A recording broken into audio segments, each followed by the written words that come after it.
One of NCAA Now's actions for abolition for human trafficking is to become certified through Polaris's human trafficking training, where it's an 18-step course with 4 modules of what human trafficking is, how it happens, who the victims and traffickers are, as well as why it's important to know the story.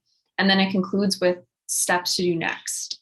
I seriously learned a great deal by taking this course, despite even knowing the facts of sex slavery, debunking the myths of human trafficking. I still learned so much information by listening to the 4 different survivor stories that were provided, as well as the modules. And after each module, there's a quiz. So it's not just information going in one ear through the other. You're then taking this knowledge and applying it and testing yourself. Polaris runs the human trafficking hotline.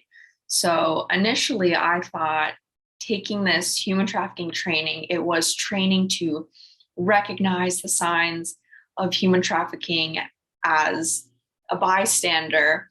So you would be the one to see the signs and then call this number and save the potential victim. So one, that wasn't the objective of the course, but kind of in line with that was Polaris saying how human trafficking is not visible. Many people who are trafficked know their trafficker.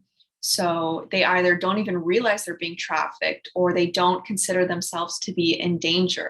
And that ties into one of the first survivor stories that was shared. Eric, he was saying how most victims of human trafficking know their exploiters. They know the person who is trafficking them.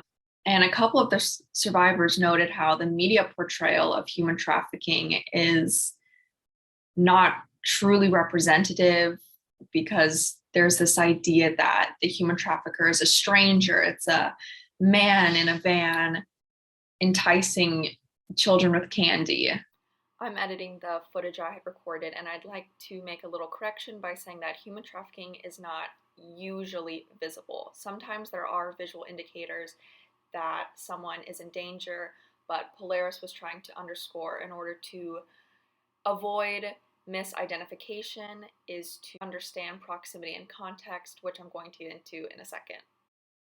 One of the modules talked about, and I'm not going to give everything away, but one of the modules talked about how if you are wanting to truly recognize the signs of human trafficking, you need proximity and context. And I think the best way that can be kind of described is honestly the examples they use, proximity being there's an individual who frequents a restaurant a lot and he knows all the workers by name. And so that qualifies as proximity. You know, you're close to certain individuals, but he wouldn't be in a position to report anyone for human trafficking taking place because he doesn't know the context of the restaurant worker situations. He just frequents his business. He knows the people, but he doesn't know the context.